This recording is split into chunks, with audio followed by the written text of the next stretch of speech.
This is a video that I've been planning to shoot for a while, but I've been a little bit hesitant to produce it. The reason is because I'm about to get deeply personal into my autoimmune story, sharing with you some of my highs to some of my deepest lows in this journey. So if you thought you knew my story, get ready to learn more than I've ever shared publicly right here, right now. So if you're ready, because I'm not entirely sure I am, let's do this.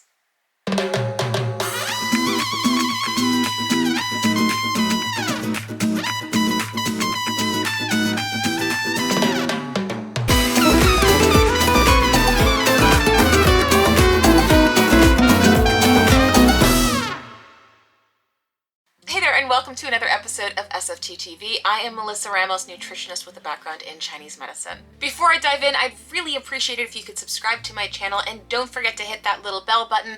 That way you get notified every single time a new episode drops. Alright, so let me share with you why I decided to produce this video. Number one, I believe stories are powerful.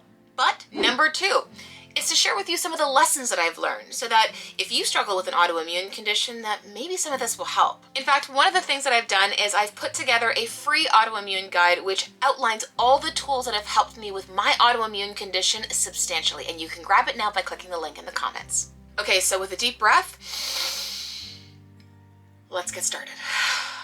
I was diagnosed with Hashimoto's back in 2017, and at the time I was struggling with debilitating depression, anxiety, and crushing fatigue as my primary symptoms. Most of my thyroid numbers were normal, even from a functional perspective. And just to clarify, functional ranges are more narrow rather than the standard lab ranges, which are more broad and is what you see on your lab results. This is one of the reasons why that so many women are told that their lab ranges are normal, because they fall within that really broad lab range. For me in particular, my thyroid peroxidase antibody was elevated, which indicated that I had Hashimoto's, an autoimmune thyroid condition which affects 97% of women who have hypothyroidism. I was put on 60 milligrams of desiccated thyroid hormone, which helped a bit, but like most women, if you are not addressing why your thyroid is off to begin with, you're gonna have to continually increase your thyroid meds. So I went from 60 milligrams, then to 90 milligrams, and then to 120. I developed thyroid nodules on my left side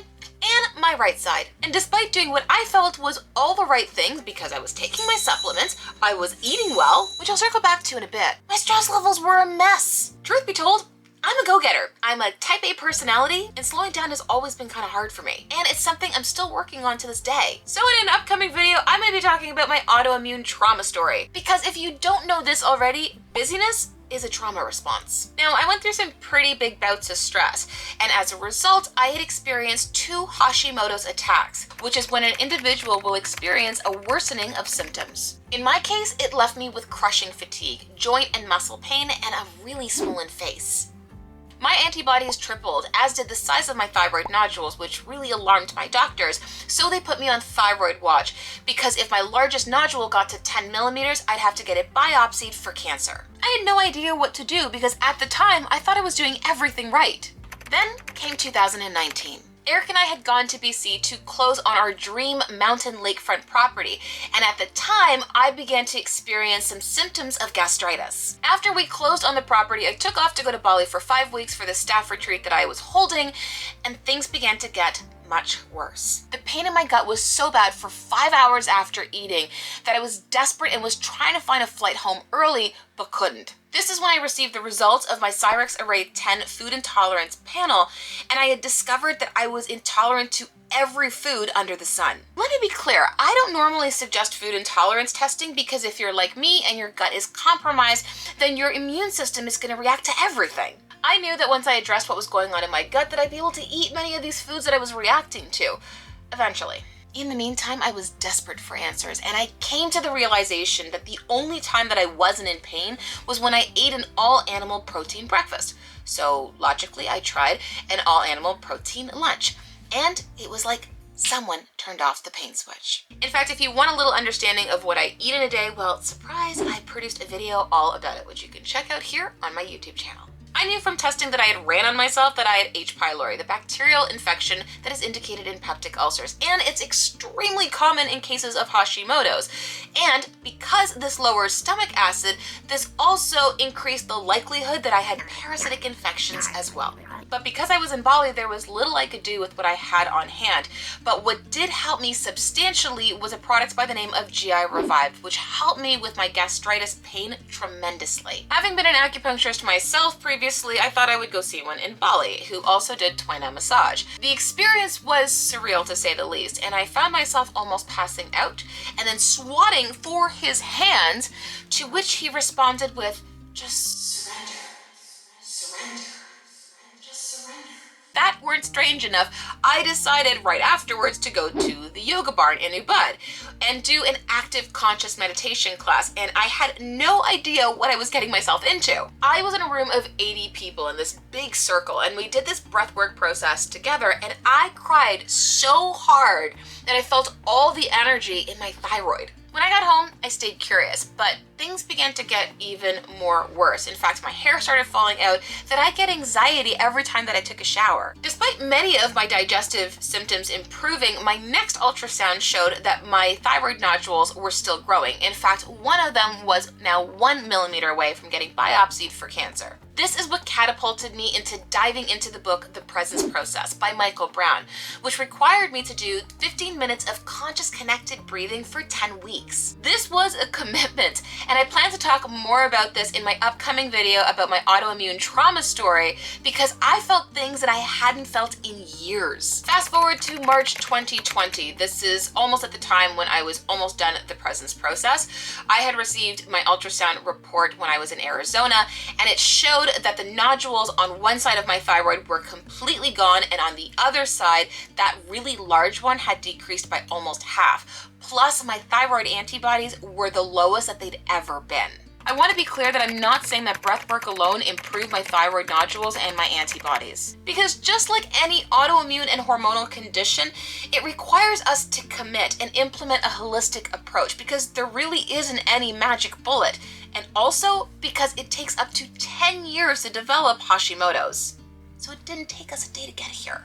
What I do know is that the apartment that I lived in was probably mold infested and was likely contributing to my issues, because I'd wake up every morning congested and with a splitting headache. In fact, it's estimated that 20% of individuals with hypothyroidism had thyroids that were infiltrated with black mold. So if you suspect that you've been exposed to mold, then you can do a preliminary cheap and cheerful test, which is a VCS screening test on survivingmold.com. This is one of the many reasons why I left my Toronto apartment, because I knew that my environment was contributing to a lot of my symptoms. So despite the height of the pandemic, my husband and I decided that we would move everything into a tiny home on wheels, drive across the country with our 2 dogs, Bodhi and Pickles. And the best part is, I haven't woken up congested, I don't have any more morning headaches, and my energy continues to climb. So is my journey over yet? Of course not, because it didn't take me a day to get here. And frankly, I'm still uncovering the layers behind this, but I do plan to keep you guys updated as things continually improve. And while I know that this journey isn't easy, I wanted to be able to leave you with this. Technically, even though an autoimmune condition means that the body is attacking itself, it isn't meant to. I want you to understand that there is so much here for you, and that there's an opportunity for you to step out from being a martyr and step into being a model. But you have to understand that there is no quick fix, there's no magic bullet, and please stop complaining at how expensive things are when you may be failing to implement the few things in life that are free, like proper sleep hygiene and even meditation. Because frankly, if you have 10 minutes to scroll through social media and to complain, then you have 10 minutes to sit your butt down and meditate, or even write down 10 things that you're grateful for. All of this matters. It's the reason why it's called a holistic approach.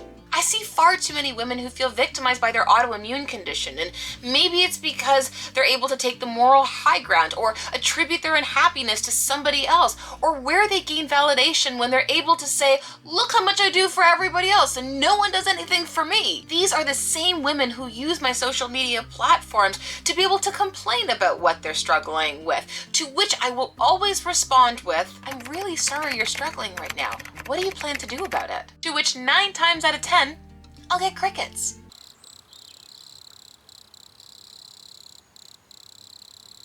Listen, this is an opportunity for you to see yourself worthy of investing in rather than to see yourself as an expense. I once had a patient who came to this realization when she realized that she wouldn't blink an eye at spending $1,000 on her dog at the vet, but she would struggle spending that same amount of money on her health, on herself. The reality is that you don't have to love everything and everyone until you cease to exist. But you do have to make the decision, the conscious choice to show up differently than you are right here, right now. Listen, your autoimmune condition, no matter how hard it can be, how overwhelming it can be, is here for you.